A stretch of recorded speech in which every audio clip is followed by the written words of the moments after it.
Hello Ezaan lovers, welcome to my channel non stop entertainment with JB. आज के Ezaan FF का नाम है माय म्यूट वाइफ।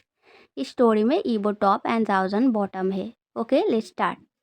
एक बहुत बड़े बिल्डिंग के 200 वाले फ्लोर पर एक बहुत आलीशान सी लग्जरियस फ्लैट के अंदर एक वेरी बिग कॉस्टली टीवी में एक न्यूज़ चल रहा है। न्यूज़ पे एक लड़की बोल रहा था, आज हमारे चाइनीज़ बिजनेस इंडस्ट्री में एक हिस्ट्री क्रिएट कर दिया है। चाइना के दो बड़े बिजनेस फैमिली वांग एंड जाओ। वांग फैमिली के छोटे बेटे वांग यीबो के साथ जाओ फैमिली के छोटे बेटे जाओजन का मैरिज करा दिया है दोनों फैमिली ने। हमारे होल चाइना में शायद ये पहली बार ना हो, पर इतने बड़े दो बिजनेस फैमिली में ऐसा चीज़ पहली बार हो रहा है। चलो जानते हैं दोनों बिजनेस फैमिली ने ऐसा डिसीजन क्यों लिया। अपने लड़के से किसी लड़के का शादी, वो भी एक म्यूट लड़का। बोलिए मिसेस वांग, आप लोगों ने ऐसा डिसीजन क्यों लिया। मिसेस वांग एक स्माइल के साथ बोलता है, क्योंकि हम दोनों परिवार बहुत सालों पहले से ही बहुत अच्छे बिजनेस फ्रेंड रहते आ रहे हैं। ये मैरिज का रिचुअल भी हमारे दो परिवार में बहुत पुराना है। ये मैरिज भी मेरा बेटा ईबो एंड मेरे बच्चे जाओजन की पैदा होने की बहुत पहले से ही मेरी mother in law and father in law ने ठीक करके रखा था। मैं एंड मिसेस जाओ भी बहुत अच्छे फ्रेंड है। सो जाओजन एंड ईबो के पैदा होने के बाद भी हमने इस डिसीजन पे कोई आपत्ति नहीं किया।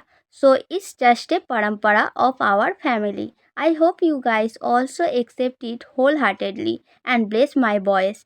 इतना कहते ही एक रिमोट से टीवी बंद करके रिमोट को फ्लोर पर फेंक देता है ईबो। गुस्से में गुर्राते हुए ईबो बोलता है, जस्ट ऑफ फैमिलीज डिस्कस्टिंग परंपरा, my life is become hell now. They can do this to anybody but why me, वो भी एक म्यूट लड़का। ईबो की बिहेवियर एंड गुस्से वाला हुंकार देखकर उधर बेड के ऊपर बैठा जाओजन वेरी स्केर्ड हो जाता है। वो स्नाइप करते हुए रोने लगता है।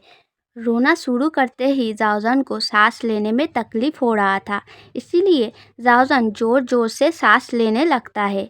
ईबो ये सब देखकर और भी गुस्सा होकर बोलता है, लो अब ड्रामा चालू। जाओजन की तरफ उंगली दिखाते हुए बोलता है, किसने कहा तुम्हें रोने को? तुमको तो अब खुश होना चाहिए। तुम तो यही चाहते थे कि तुम्हारी शादी मुझसे हो जाए, इसीलिए तो मेरे बोलने के बावजूद भी तुमने इस शादी से इनकार नहीं किया, राइट। जाओजन इशारा करके हाथों को फिराते हुए समझाने की कोशिश करता है, नहीं आप मिसअंडरस्टैंड कर रहे हो। मैंने माँ को समझाने की कोशिश किया था, पर माँ ने मेरी बात नहीं सुनी। पर ईबो को कुछ भी समझ नहीं आता, क्योंकि उसे साइन लैंग्वेज नहीं आता। तो वो जाओजन पर गुस्सा करते हुए नफरत के साथ बोलता है, तुम्हें बहुत शौक है ना एक लड़के से शादी करने का, चलो आज तुम्हारा सारा शौक पूरा कर देता हूँ। ऐसा कहकर कि वो एग्रेसिवली जाओजन के ऊपर आ जाता है। उसके हाथों को फोर्सफुली पकड़ते हुए जबरदस्ती से भेड़ी राफली किस करने लगता है। जाओजन छुड़ाने की बहुत कोशिश करता है, पर ईबो के ऊपर उसका कोई असर नहीं हुआ। वो म्यूट होने की वजह से साउट भी नहीं कर पाता, सिर्फ उसके आंखों से आंसू गिरता रहता है। स्टोरी पसंद आया तो लाइक सब्सक्राइब करना एंड इस स्टोरी का नेक्स्ट पार्ट चाहिए तो नेक्स्ट पार्ट लिख के कमेंट करना। अगर इस स्टोरी से 2 न्यू सब्सक्राइब एंड कमेंट भी मिला तो मैं इसका नेक्स्ट पार्ट बहुत जल्दी लाऊंगा। नहाने से भी लाऊंगा, पर मेरी मनमर्जी से थोड़ा देर करके।